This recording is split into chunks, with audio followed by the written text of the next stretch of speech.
These long dog days of summer, I mean, we just made it through a heat wave. Mama was parched through this heat wave. I was hitting up Dunkin' every single day, and I will continue to probably for the rest of my days, but especially this summer. Dunkin' is helping everyone stay cool this summer with its lineup of refreshers. These drinks are packed with bold, fruity flavors and served ice cold. It's amazing. Dunkin' refreshers are the perfect afternoon pick-me-up. I like to start my morning with them personally, and then sometimes I go back for a second one because I'm just feeling crazy. They come in a variety of delicious flavors, including fan favorites mango pineapple and strawberry dragon fruit. And then for a limited time, there's black cherry and there's pink pineapple. I'm going to tell you something right now, and it's a bold claim, let me tell you, but I stand behind it. Pink pineapple will change your life. It is so good. It has me feeling like I'm sitting in a pool, resort side, just living, honey. It's so yummy.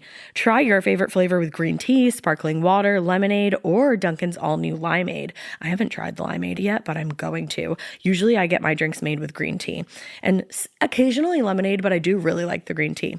Or if you don't want to build your own, try one of Dunkin's curated refreshers like the Cherry Lime Ricky or the Ultimate Pink Daydream. The Cherry Lime Ricky, scrumptious. I could drink like 3 of these a day. They're so freaking yummy. Head to Dunkin' today and find your favorite refresher. Dunkin' refreshers contain less than 1% fruit juice. Limited time offer. Every good detective needs a partner to support them on important cases. Think of a State Farm agent like your sidekick, there to help you along the way in your search for coverage. State Farm can help you choose the coverage you need, whether it's for your home, car, boat, or even RV. With so many options, it's nice knowing you have help finding what fits for you so you can get back to solving all of life's bigger cases.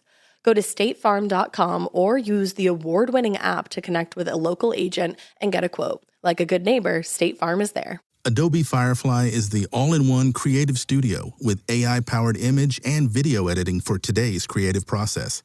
Built for creators of every kind, Firefly helps you generate, edit, and experiment fast. Because the asks aren't getting smaller, the budgets aren't getting bigger, and the timelines, oh yeah, still tight. With all the best creative AI models in one place, Firefly brings your ideas to life. Unlock a better way to make with Adobe Firefly. Hey weirdos, I'm Ash. And I'm Alaina. And this is Morbid.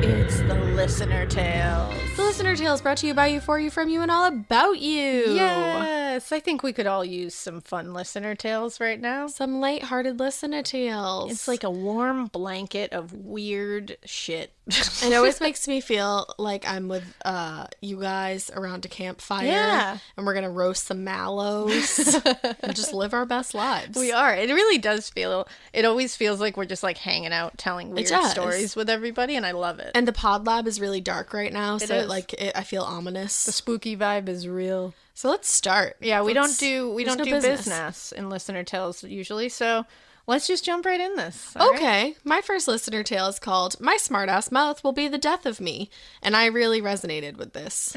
Is that how you say that? I love the name of this already. Like, my smartass mouth will probably be the death of me as well. It probably will. So, it says, "Hi, my name is Kelley. You can use my name. I have nothing to hide or shame. I am originally from Winchester, Massachusetts. Whoop! Whoop whoop. My husband is in the Navy, so we move all the frickin' time, and we are currently living in Norfolk, Virginia." Whoa. Is it Norfolk? Norfolk. Yeah, cool. I love when you guys banter and talk about Massachusetts things because I can see the things you are talking about and describing so vividly, and it just reminds me of home. Aw. Anyway, my tale isn't so much spoopy as it is fucking typical to my whole goddamn life. I love this already. I know. My husband always tells me that if I'm ever murdered, it will be because of my sarcastic bitch-ass attitude. Same. He's not wrong. So here goes the story of how I am lucky I wasn't murdered, but probably should have been. Ooh. My husband is Jewish. I am not. I have no clue what I am. I just exist and breathe and eat Reese's cups in bed and then sleep in the crumbs. I'm legit trash. Wow. That's why it resonated also. I feel so seen in that moment. When I read that, I felt so seen because literally last night, this is about me now, I guess, I was eating those little Dove chocolates and I woke up with like 3 wrappers on top of my body. That's a good night. Not kidding. It's great. So on Saturday, he observed Shabbat. Shabbat. I said it so Shabbat. weird. Shabbat. I put the wrong emphasis on the wrong syllable. Sometimes when I'm reading, I do Shabbat. that. Yes. Typically, he will take my 2 older girls with him to synagogue to Davin, and I will meet them there around noon with our youngest to observe Kiddush and have lunch. I enjoy my Saturday mornings with my little demon because I can plop her in her stroller and we walk around downtown Norfolk and shop. So, one particular Saturday, my tiny hellion and I are breezily walking along a main road, making our way to my husband, who is dutifully praying and probably asking God to intervene and make sure his wife doesn't spend so much goddamn money because, oh my God, how much could you possibly spend at Target and how many quirky kitchen towels does one household need? The answer is infinity. She goes, a lot, my dear. There you go. Lot. I digress. The answer is infinity. I digress. So I'm pushing my sweet devil muffin in her bus of a stroller. Muffin. You're gonna get this next part. Oh my God, I'm gonna call. I also picked this for you.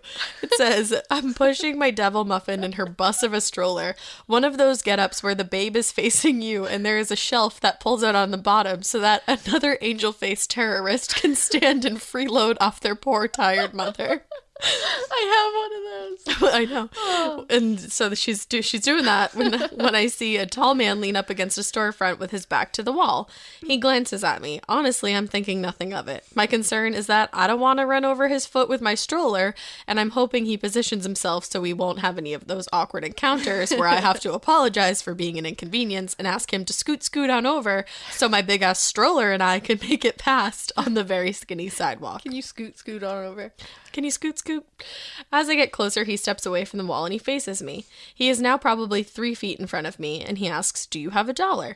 I politely tell him I do not because this was the absolute truth. I didn't have my purse with me that morning. I had my cell phone, but no purse. Now, before anyone moans, who leaves their house without their purse? Let me explain that technically on Shabbat... Did I say that again? Shabbat, sorry. Shabbat. Am I okay? Let me explain that technically on Shabbat, you are not supposed to spend any money, so more often than not, unless I'm going to be shopping, I leave my purse at home. There you go. I get that. She doesn't want anybody being like, wow, why would you have your purse today? The man then reaches into his jacket and pulls out a gun. Oh. Cool. He doesn't point it at me, but he shows me it and says, I asked you if you had any money. Now, yeah, and I fucking told you I don't. That's essentially what she says. Damn. Now, I've got my baby with me, my precious probably 7 or 8 month old baby. I look the guy dead in his stupid face and I say, yes. I say, not today, cowboy.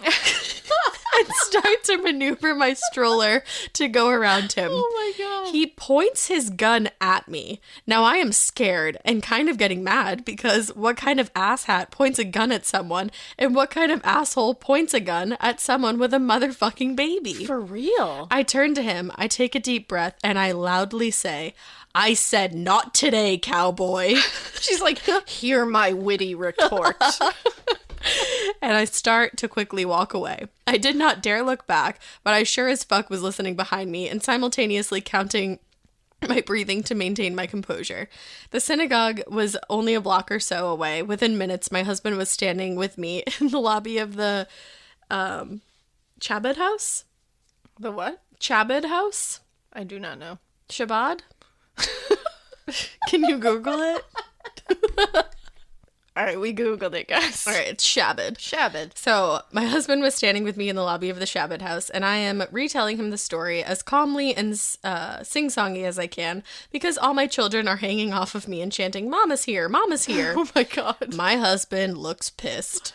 Me thinking he's mad at the guy and ready to throw some hands at the gun-wielding bitch is completely taken aback when he says, loudly, and my husband never raises his voice to me, you could have been killed. He was going to shoot you, and you gave him an attitude? Why can't you just comply? Shocked, I stumble to find the words, and I mutter, I just didn't feel like being mugged today. This made him laugh, and he starts howling. And why did you call him Cowboy? He's like, where did that come from? She goes, I had no answer for this. I still don't. It was sarcastic as fuck, and it literally just came out. It was lame, but it worked, so howdy doody. So that is how my smart-ass attitude both saved me and probably should have killed me.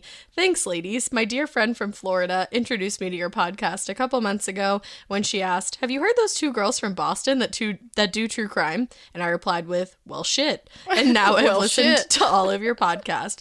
Keep it weird, but not so weird that you mouth off to a gun-wielding asshole. Oh my God, I love it. It's incredible. I'm so frightened for you in that moment. I know. Not today, Cowboy. Not today, Cowboy. I said not today. I love how she was like, let me say it louder. She's like, I don't know if you heard me the first time. It was real funny the first time, but I'm gonna say it again.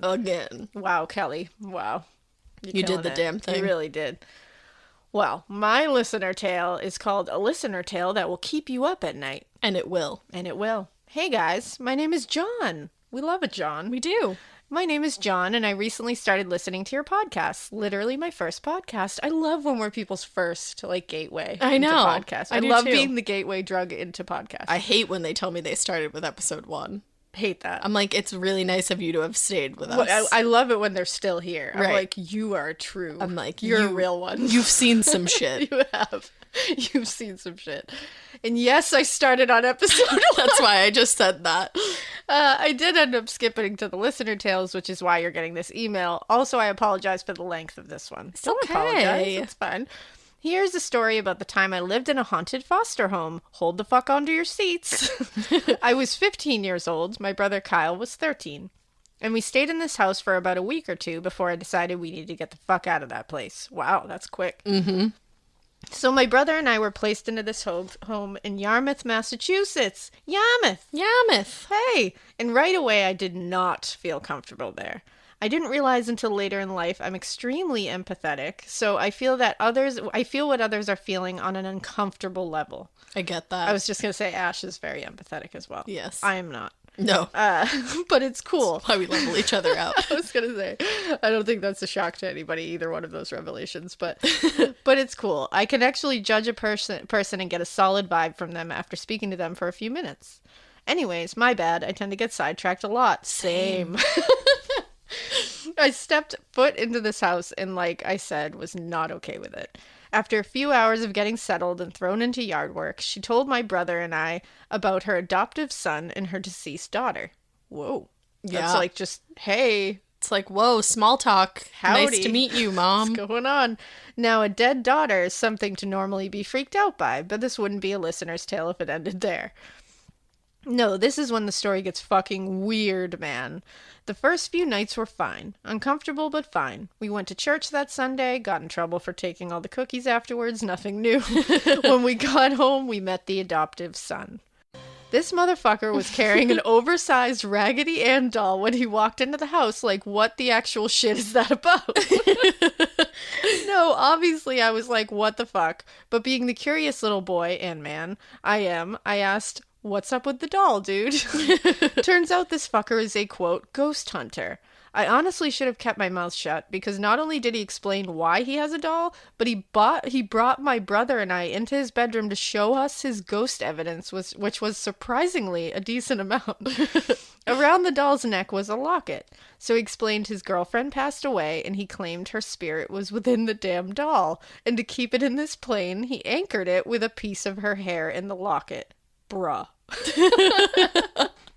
I love this. Bruh. Shit only gets freakier from here, ladies, so sit down and get ready. I'm ready. A couple of nights later, my brother and I are home alone watching The Shining. No idea why, but fuck it, right? Well, I thought I heard something. So we paused the movie and we listened. And I shit you not, we heard someone calling my name. Nope. Kyle and I got off the couch and started walking into the kitchen, and we heard it again. Well, at this point, I'm about to shit myself. So I tried to call my mom, but the phone wasn't working. The third time we heard my name, we figured out where it was coming from. Down the hall, behind the one room in the house we weren't allowed in. This room was the room the lady's daughter died in. Which is so I don't like At that. this point, Kyle and I are done with life. So we walked into the other room, turned up the TV, and turned on every single light we could find. When the foster parent came home from bingo, we went to bed. On Cape Cod, people always have that one room with 2 single beds. Oh my God, this It's is so so real. accurate. This is so real. With 2 single beds, 3 feet apart from each other. Every fucking Cape house. So real.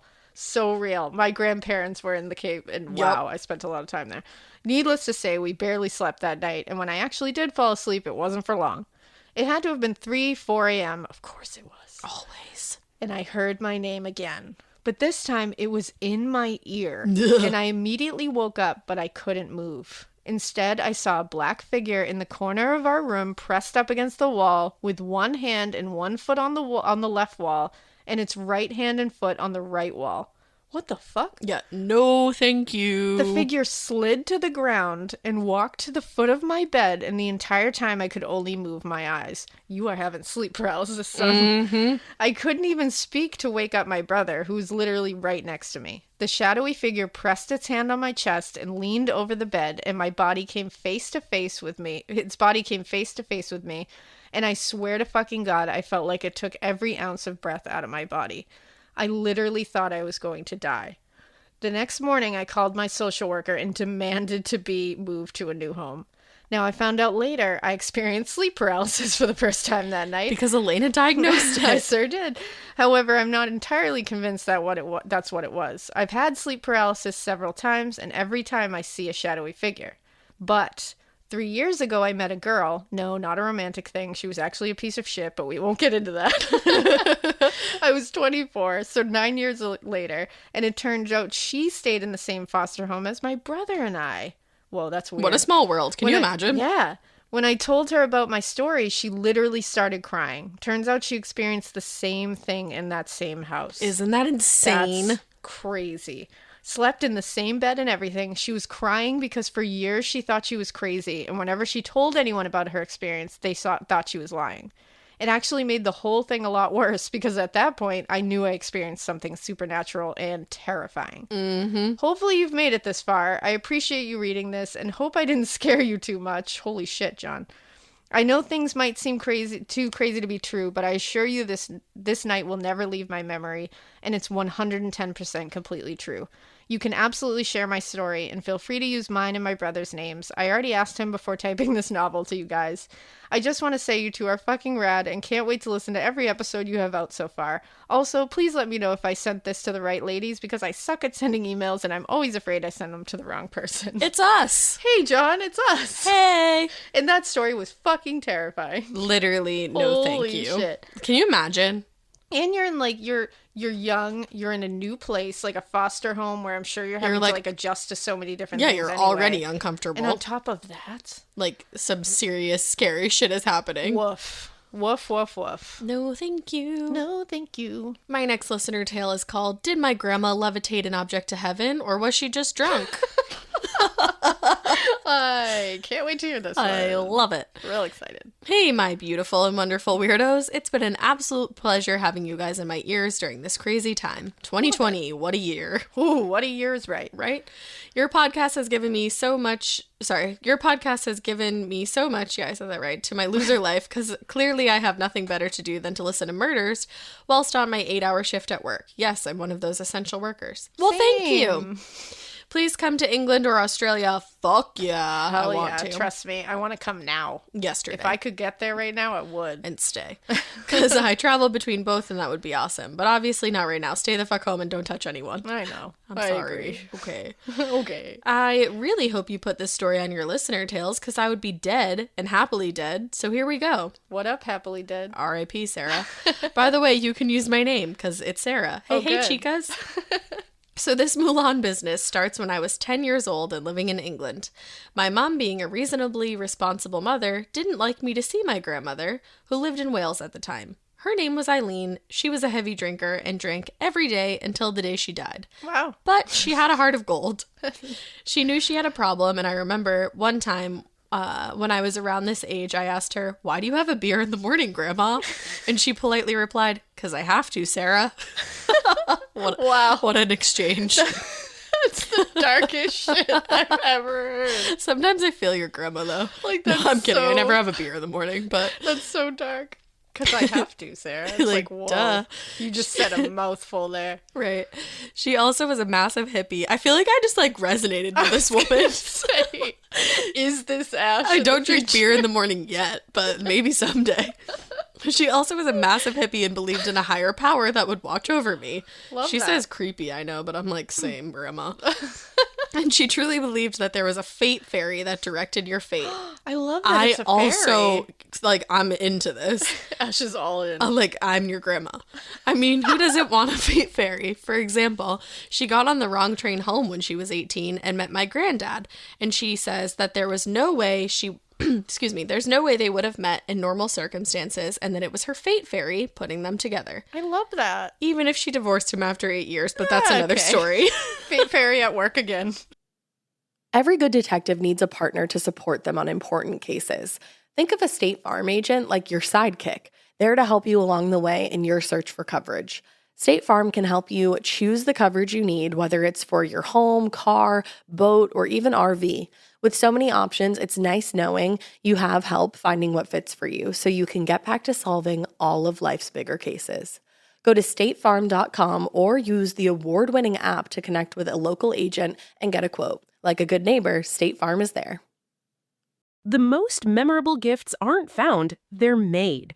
Zazzle is a custom marketplace where you pick any product, a mug, a card, a tote, a phone case, and make it personal. A photo, a name, an inside joke. The kind of gift that actually fits the person. That's what 30 million customers have been coming back to Zazzle for over 20 years to find. Right now, save 25% on your first order at Zazzle.com. That's Zazzle.com. Make it zamazing. So anyway, back to the drinking. There was even this one time where we managed to get her into a rehab clinic and she legit escaped through a window into the night and went to the pub. She got so drunk that she fell down the stairs and broke her hip. I'm so glad that this is someone's grandma, that they are also finding this funny. Yeah, no, this is great. And even in the hospital, she was like, yo, when can I leave? She was never a violent drunk, but my mom did her best, and we only went to see my grandma once a month, just to make sure her piece of shit new boyfriend didn't do anything. Oh, no. Honestly, there was more of a chance of him killing her than the alcohol. Oh, no. I know, Grandma. Hate That's that. not the fate fairy. You deserve more, Grandma. So, we went for our usual... I can't talk, I guess. Our usual.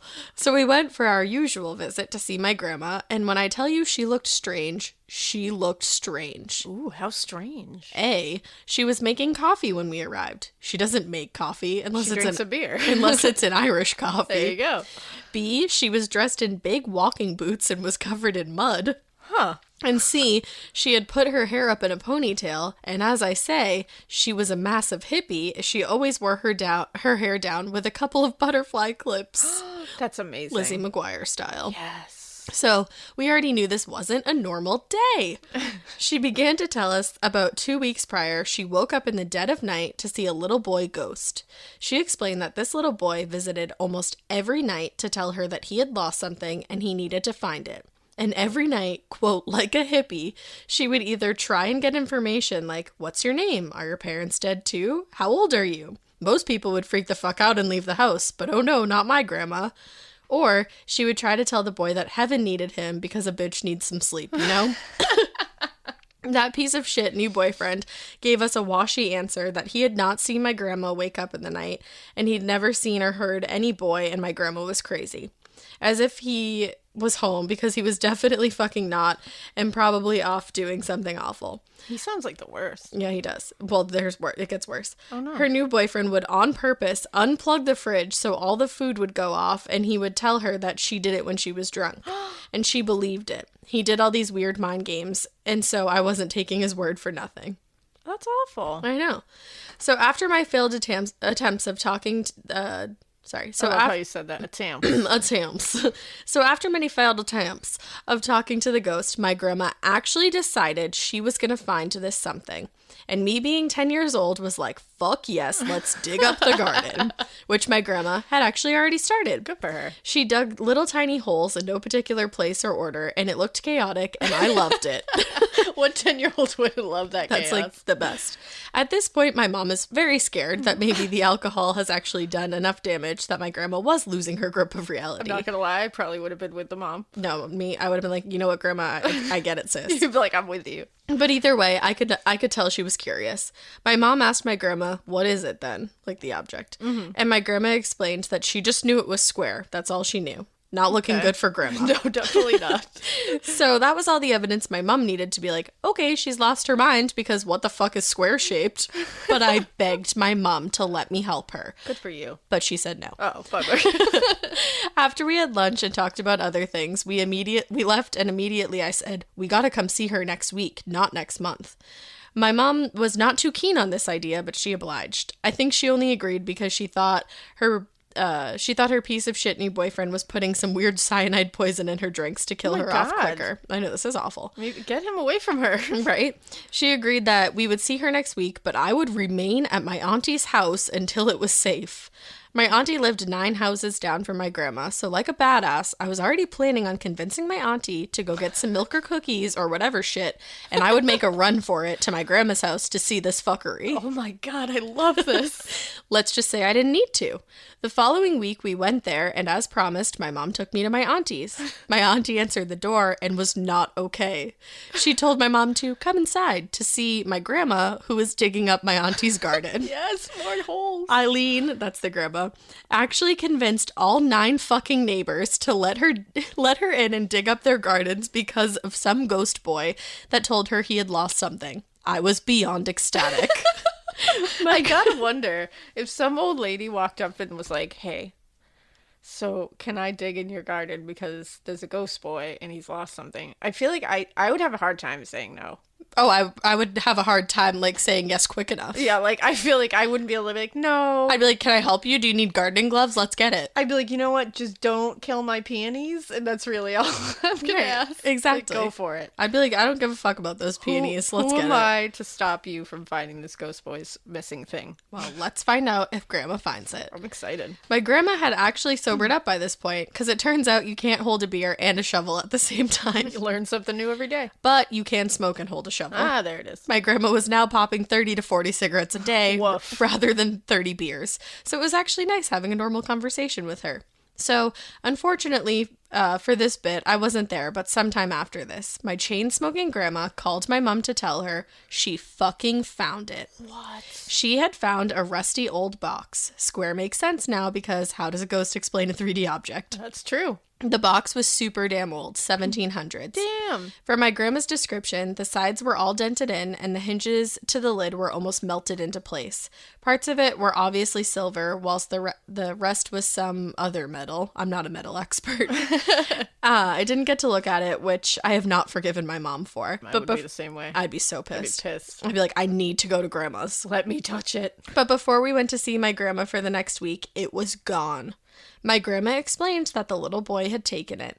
He needed the box to be above ground because he needed it to take to heaven. Oh my gosh. Things underground don't go to heaven, they go to the underworld, which I'm not gonna lie, that makes sense. Thanks, Grandma, for making sure I'm never getting buried. That is so logically correct. I mean, I get it. I get that. Now I do believe that my grandma saw the ghost and found the box, but I'm not having it that it magically floated to heaven. I do believe that piece of shit boyfriend actually had something to do with its disappearance, but I hope the boy is happy and that it got found either way. I think the boy brought it, personally. I hope so. But who knows? My grandma was right about everything. But who knows? My grandma was right about everything else. After this, my grandma expressed that she never saw the little boy again and how happy she was she could finally sleep now that she wasn't being chatted to by some 6-year-old boy. And she could also go back to her drinking. Look at that. The funny thing is that it was the smoking that killed her. She peacefully died on the toilet as she passed out from her pneumonia, which is hilarious, and I couldn't leave that out. Like, that's incredible. Which is hilarious. I feel like Eileen would have been like, it is what it is, bitch. Like, Eileen. Eileen's a fucking icon. R.I.P. Eileen. After doing some super duper research later on, I found out that there was some crazy old house that had a fuckload of land back in the 1700s, which makes sense as to why the boy appeared in my grandma's house, but the box was actually in another garden. Anyway, I hope you guys enjoyed my story, and I hope you know how much I love listening to you. And if you ever showed up in Mount Snowdon to say hello, if you're ever up in Mount Snowdon, say hello to my crazy grandma. Stay weird and slay weird. Love, Sarah. Sarah. We need to go to Mount Snowdon to visit my friend Eileen. For real. Like, I'm obsessed with your grandma. Your soul sister. We are. Me and Eileen would have been biffs. You would have hung out. I like had to pick I'm that actually story. real sad that Eileen isn't around for you to hang out with. I'm pretty bummed about it too. Damn, Sarah, you just killed it. Right? Woo. Well, my next tale is called My Dad Screwed Over the Mafia. Uh-oh. That's never a good thing. Never good. No, you never want to mess with the Mafia. Not on my to-do list. Hey, weirdos. I mean, Ash and Alaina. It's okay. You can just call us weirdos. Yeah, it's fine. The title says it all. My dad screwed over the Mafia when he was 24 years old and lived to tell the story. That's crazy. That's insane. This decision was not only ballsy, but was the defining moment of his life. Without this decision, my sister would not be my sister. I may have been Canadian, and my dad would have been murdered in jail. Wow. Wow. Murdered or in jail. Excuse, I was just going to say, my dad could have been murdered or in jail. I'm married, so I have a different last name now, but I grew up with a Jewish last name growing up. Because a lot of my family still has his last name, and this is a shameful tale in their eyes, I will forgo saying it here. That's cool. Okay. My maternal grandfather, Harry, along with his parents and siblings, escaped the Holocaust from Poland to Canada. In this time, he experienced trauma I am sure defined his psyche for the worst. In Toronto, he became the right-hand man to the leader of the Jewish mafia named Nady. I read it as an 80. Nady, I think, Nady. I never met either of them, which I find to be a blessing. So for the rest of the story, I will refer to my grandfather as Harry. Harry married an alcoholic dancer and conceived 2 sons with her. My dad was his first child. When my dad was 5, Harry went to prison with a 20-year sentence. Woof. This is the first time my family refers to as when, quote, Harry went on vacation. I am unclear what the charges were for, but I know he would kill without a thought, was a master insurance scam craftsman, and was, at one time, the largest heroin distributor in Toronto. Wow, he was busy. Damn, seriously. A man of all trades. He's a jack of all trades is right. He also set all of my grandmother's clothes on fire about 6 months before he went to prison for unknown reasons. Great guy, am I right? He pulled a Betty Broderick. He did. My father was raised in project housing by his alcoholic and abusive mother and became a statistic. Oh, that's sad. That is sad. He joined a gang, started living on his own at 15, and had extreme food insecurity his whole life. Oh, that's really sad. That is sad. He also got hooked on heroin. He failed the 10th grade twice, the 11th grade 3 times, and finally graduated high school when he was 19. This was not due to stupidity. My father is actually extremely intelligent, but this will give you a sense of how erratic his home life was. He had no one that cared about him, and he was left to figure it out. He was understandably very angry and lost. Oh, That's really sad. that is sad. When my dad was 20, Harry got out of prison early. Harry immediately resumed his mafia activity and had plenty of illegal money at his disposal. My dad, still in poverty, swallowed his hatred for his father and tried to form a relationship with him. Harry saw the single pair of tattered jeans my dad owned and that he didn't have a winter jacket. Instead of giving my dad money or buying him clothes, he offered my dad a job. Oh no. It's just like, maybe That's you could not just good. be a dad. For a few years, my dad was a driver for the mafia. He said his job was to not ask questions, fucking drive. And if a conversation was happening he wasn't supposed to hear, to step outside the car and wait until he was told he could return. During this time, he became very close to Nady, the leader. I hope I'm saying that right, Nady. My dad describes Nady as the father he wanted at the time. Harry remained aloof to my dad and rarely interacted with him. However, Nady saw my dad's intelligence, and they often bonded over discussing philosophy. Oh man, remember, this is making me think of that time on Boy Meets World when Sean, becomes a runner for the mob. Oh my god. To pay for Christmas gifts. I don't think I've ever seen that episode. It's a great episode. I'm going to watch that when I get It's a home. good one, you should do it. It's one of those very special episodes. I love those. Nady- Like when he joins a cult. Exactly. Sean did a Oh. lot. Oh, that episode. And when- Mr. Feeney's hyped as fuck. Yes, and when Corey's dad throws the cult leader against the Yes. wall and it's like, you can't have Sean. I watched that recently and I was like, oh, I'm 30 now because Corey's dad. I was like, I get it. You're like, same, I was like, all right. All right, I digress. Nady was never imprisoned and was an extremely inventive and intelligent criminal. He was actually a genius. He had a photographic memory and a genius level IQ. Oh, you wish he used it for to help people. Right, for good.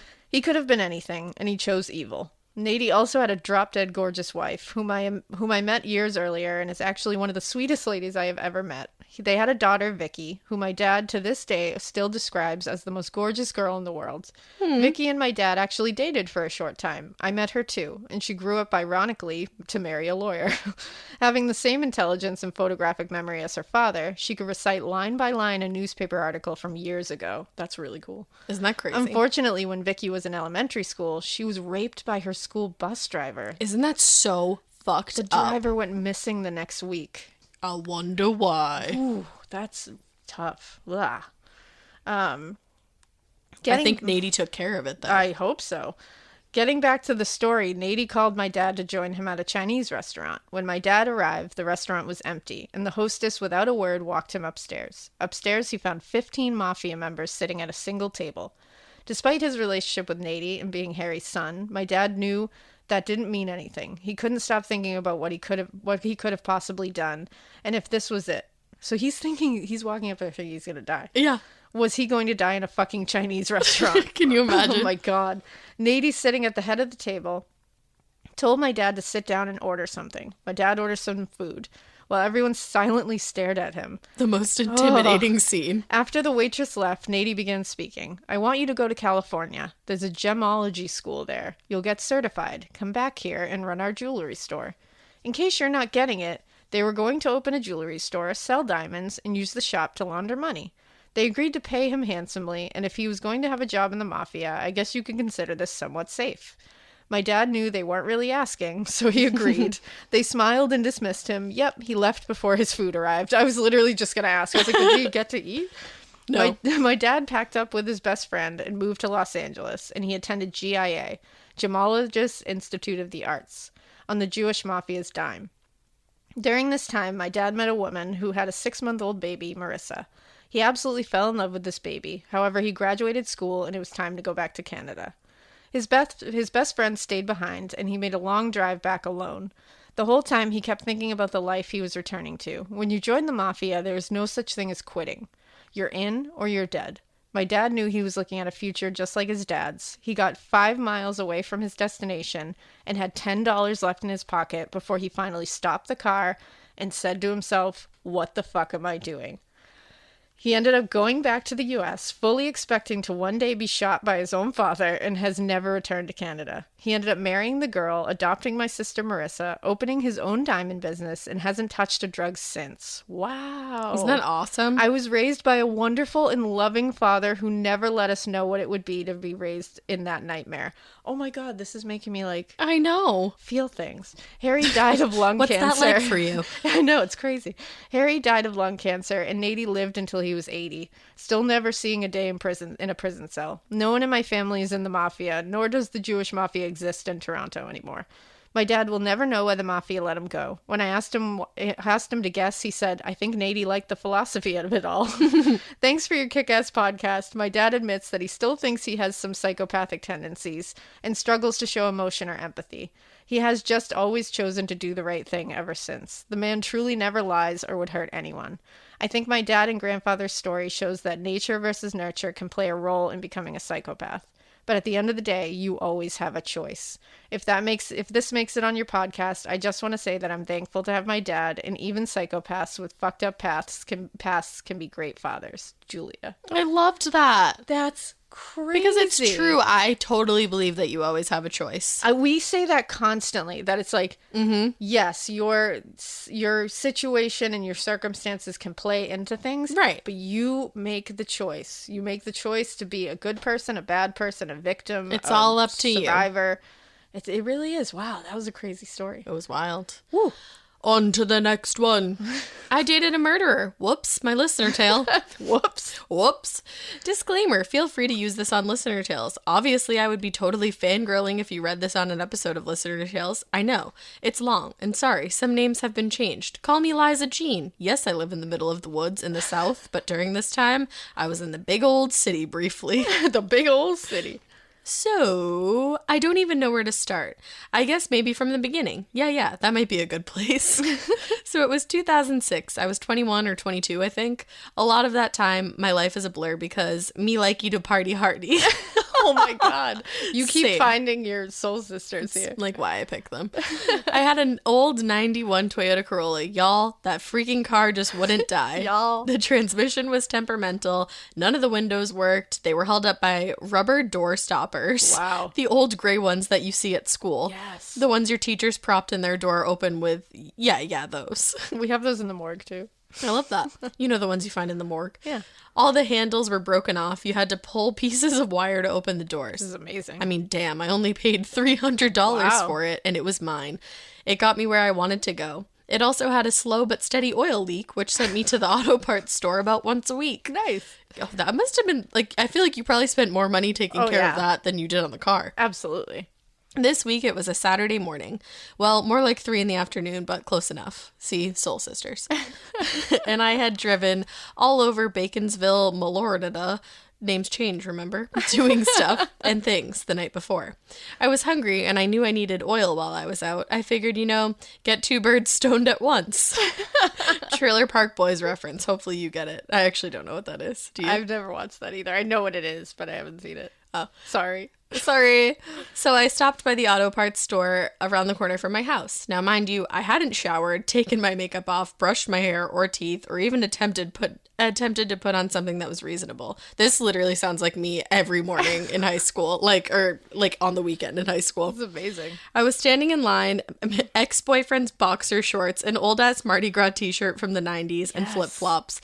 Totes minding my own damn business, looking like super trash, and this tall glass of water walks by. Ooh, ladies, he was so easy on the eyes. Oh, yes, I was young, dumb, and full of, well, I was looking. He was clean shaven, had a nice build, short hair on the side, and a red faux hawk on top. Bright blue eyes, and a smile that I would never in a million years believe was aimed at me. Wow, this is poetry. It's fucking like snap in the back. But it was. Boy, was it. I watched him walk by out of the corner of my eye, ever so slightly turning my head. He stops to do one of those turnaround moves you see the army men in the movies do on their heels. I know exactly what she's talking about, I do too. I smirked and looked back ahead. He was standing next to me, staring at me. Fucking weirdo. I love how quickly she's like, what the fuck? Like, I'm destined to love him forever. And then she's like, fucking weird. Right? I love it. It's a love story. I tried to ignore him because I knew what I looked like. I could only imagine what I smelled like, and I was just waiting for him to get a good whiff and run away. But he didn't. I was like, okay, dude, I'll bite. I looked at him and smiled, and he said something along the eyes of, damn, you're beautiful. I just rolled my eyes, waiting for a guy with a camera on his shoulder to jump out and go, smile, you're on candid camera. Ha ha ha. Yo, I totally just snugged that nifty little jingle, showing my age, huh? Same. Like, I thought this was a legit setup or a joke. I ignored him, but he didn't go away. Rude. Like, I'm ignoring you. Don't be persistent and shit. But he was, fucker. He asked. I love her. I do too. He asked if I was from around here, and I was thinking about answering, but before I could even get a chance to, that grade A smartass, he had a chance to be that grade A smartass. Oh, yeah. Before I could even get a chance to be that grade A smartass, he had skipped up to the register and asked the cashier for a piece of paper and a pen. Then he come run skipping back with the previously mentioned objects and demanded my number. I was thinking how adorbs that dumb shit just... that dumb shit he just did was. He claimed my eyes just drew him in, and he couldn't just walk by without saying something. Wow. I have shit brown eyes, y'all. Shit brown. And they had black underneath from unremoved eyeliner and mascara. But I was like, okay, I'll buy what you're selling, my dude. Why not? Insert shoulder shrug. Ain't got shit else to do. Amazing. And hey, you might be a little fun for 1 or 2 drunken nights. She's a hero. Incredible. She's a hero to us all. Honestly. He took my number and went to the parking lot. My yellow Nokia flip phone rang. There was a number I didn't recognize. I answered, not even thinking this guy was going to call right away. But he did. I laughed, asked him his name. We will call him Tommy Thompson. Tommy Thompson. He said he called right before he left to make sure I didn't give him a fake number.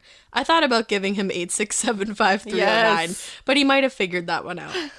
I used to work at a restaurant and you had to take people's phone numbers for takeout. And my boss, who like trained me, would always write down 8675309. And I was like, but that's not helpful. That's not, that we're is not helpful. Not going to be able to call them. Anyways, back to the story. He waited till I went to my car to get on his motorcycle. Motorcycle, y'all. And then a hard eyes emoji. A hard eyes emoji. And drive away down the main drag. I thought, wow, this is going to be fun, huh? I wasn't wrong, winky face. But I sort of was. Either way, he had a roommate. We shall call her Bobby Sue. We shall. We shall. He said they dated back in the day and she was still hung up on him, but had a man. Whatevs, y'all. I didn't care. I was 20-ish or whatevs. Nothing was serious to me at the time. Well, maybe except getting a skimp bag from the weed man. Fucker. Anyway, I met this chick. Turns out she was related to someone I had known for a long time. Small world. Whatevs. Tommy and I talked for a while. Partied together for a bit. Never serious. He was pretty cool. So very nice to me. So gentle and so very loving towards me. He was protective of me, making sure I had a helmet on his bike or a seatbelt in the car. That's just like common decency. Yeah, that's just like, don't like fly through the windshield. Right. I would go to Tommy's house, but he never let me in. Seriously. In the 8 months we dated, not once. Okay, you should think that's weird. That's weird. And she Immediately. does. I thought that was offish, good. but whatevs. This is reminding me of Full House where Kimmy Gibbler is dating Dean and he just goes, whatever. Whatever. Whatever. It wasn't that serious. Usually I was just there to meet up and go out with him, not hang out at his place. Well, one day he told me to meet up with him at his place. He was on his way home from work. I got there before he did and I knocked on the door, thinking maybe Bobby Sue would like to chit-chat. Who doesn't want to talk to Bobby Sue? I do. Oh, turns out she would, and she had a lot to say. Oh, no. Now, I didn't really know this girl, seen her face a few times, but didn't really know anything other than what Tommy had told me. He said she was loud, obnoxious, crazy, hung up on him, and she had a fairly bad temper, which is why it didn't work with them. Okay, cool. So she was the problem. Cool. Likely story. Yeah, her story was very different, isn't it always? It always is. While talking to her, she says he was abusive towards her, physically. She said he was a monster. What? Yeah, I didn't believe her at first because I never saw any of that crazy she spoke of.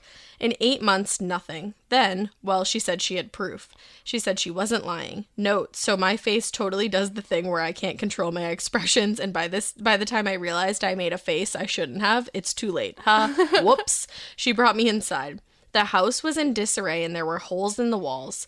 I saw a broken picture frame on a table, a broken chair sitting next to the trash by the door. She claims he did all that. Okay. Then she showed me the police reports with pictures, y'all, of damage to the house, things broken, bruises she's acquired. Oh my gosh. This guy was a total douche. Douche canoe. Yes. And I wasn't about to stick around for that shit ride. He got home. Bobby Sue and I had already been back outside. I looked at him completely different, like I didn't want to because he was so purty. But even though the last 8 months with him were a freaking blast, I had never seen that bad side. He treated me so well. I broke up with him. Good for you. Good. Good for you. With very little explanation. Something like I didn't want to be tied down or some lame shit. In all actuality, I hopped so fast on the nope trade and headed right for fuck that, Bill. Yes. So he came to my job a few times with flowers and food. My weakness. Fucker. I told him I was over it and that he was wasting his time. After a few more failed attempts of wooing me, he finally quit. About 6 years later, I get a call from my bestest friend. We shall call her Sammy Joe. I love this. I'm incredibly, this is awesome. Bobby Sue and Sammy Joe. And what was it, Liza Jean? And Liza Jean. Sammy Joe told me that someone she knew was missing, and good old Tommy Thompson had been arrested as a person of interest. Tommy Thompson. She told me to turn on the news, but to be sitting down. She wasn't lying. I was like, shit. Sammy Joe said this dude was helping the missing woman's family look for her for a month. Up until he was arrested and then confessed to shooting her and just dumping her body in the woods. What the fuck? Who does that? Oh yeah, that's psychopath. Sammy Joe and I talked about the what ifs for a while and quite frankly just fucked with our own heads. Super smart thing to do at 11 p.m. Huh. Anyway, that's my story of how I ended up dating a murderer, ladies. Feel free to use it and shorten it if need be. Never. Remember to keep it weird, but not so weird that you kill your lover, dump their body, help their family look for them, and then confess when you find out that you've been arrested as a person of interest. Later, babes. Kiss emoji. Liza Jean. Liza motherfucking Jean. Liza Jean. What? Insanity. That is bonkers. Bonkers. Can you imagine finding out later that I dated a murderer? Yeah. I wouldn't be shocked based on my dating history. I feel I definitely wouldn't be shocked based on mine. I'm going to turn on the light because behind you it's all dark and scary. Spookies.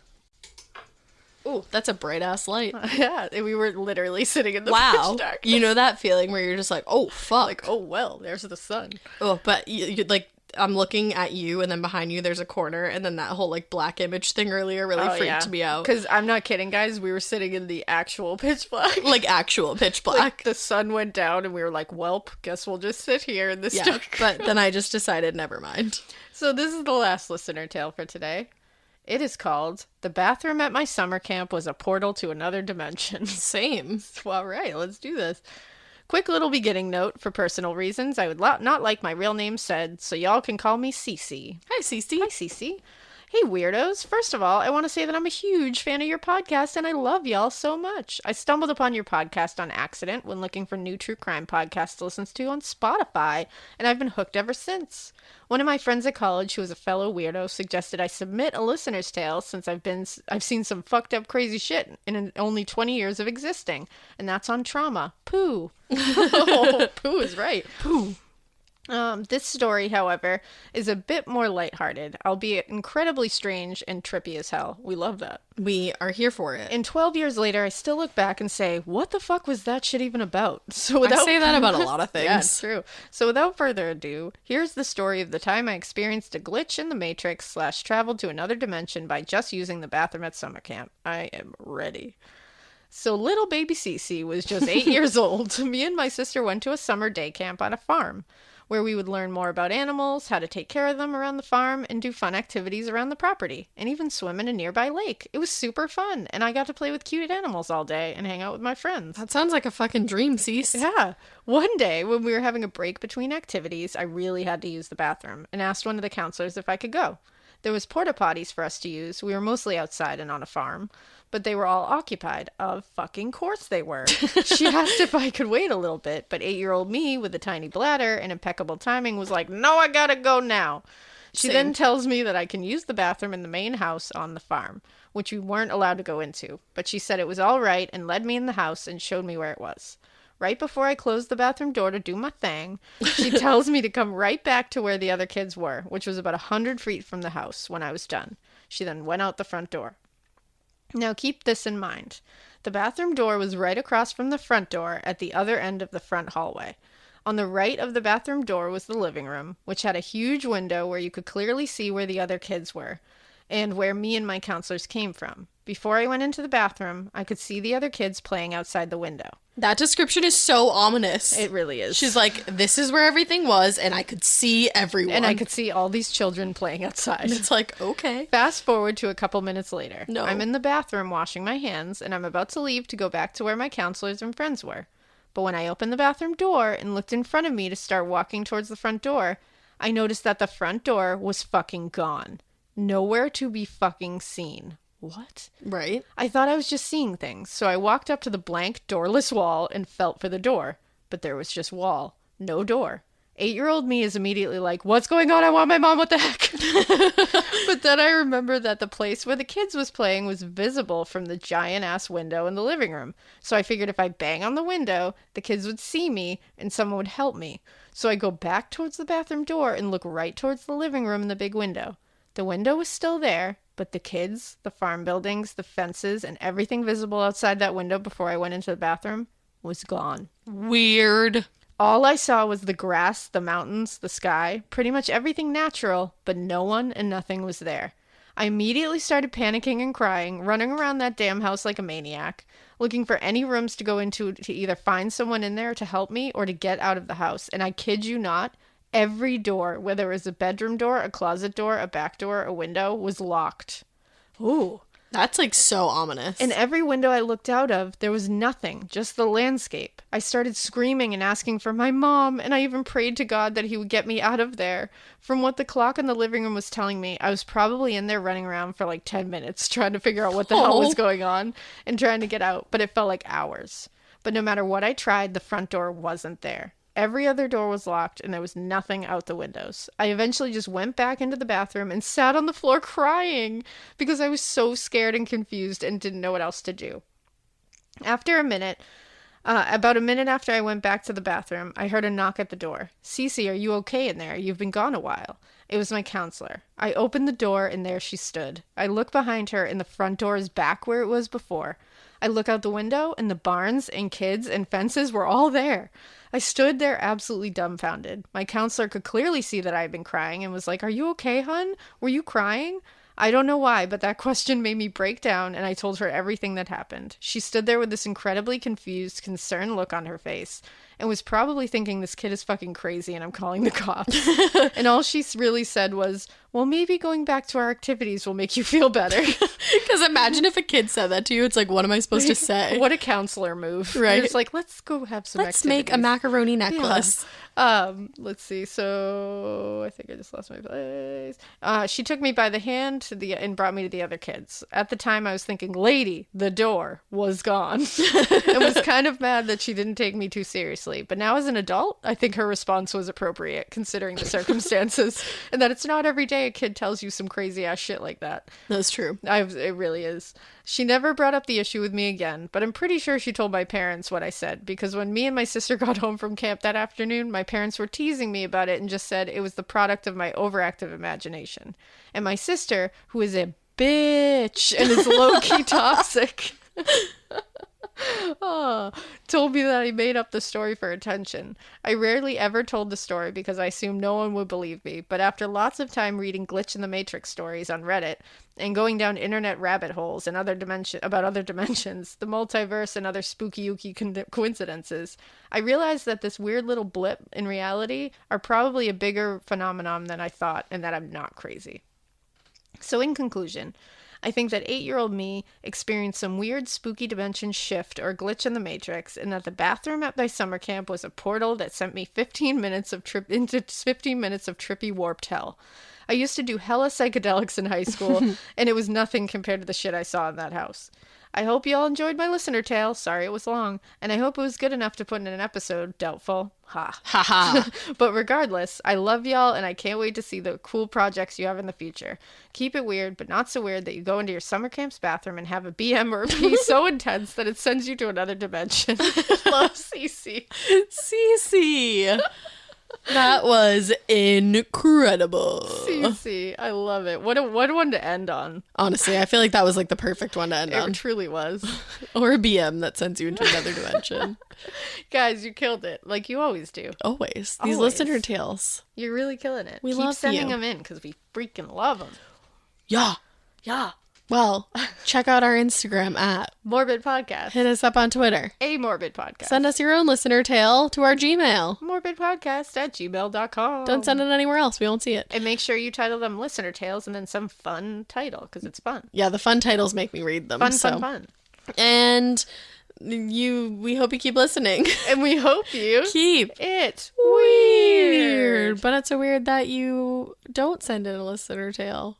You're supposed to go through all of them. Oh, I am. Well, don't keep it so weird that you say, duh, no, cowboy, because that's going to get you shot. Don't do that. It's bad. Not so weird that you have to have like a figure staring at you in the middle of the night, and then you find out that the other figure was staring at the same person. It's really creepy. I don't know. Don't keep it so weird that like Eileen's not your grandma, because I really wish that Eileen was my grandma, even though I do like my grandma. I wish that like my other grandma was Eileen. And also don't keep it so weird that your dad like screws over the mafia, because that could get you into a lot of trouble. I'm really happy that like it didn't get your dad into trouble. Don't keep it so weird but you date a fucking murderer. I mean, come on. Do I even have to say anything else about that? And don't keep it so weird that you have a bowel movement that sends you into another dimension. I love you so much. Goodbye.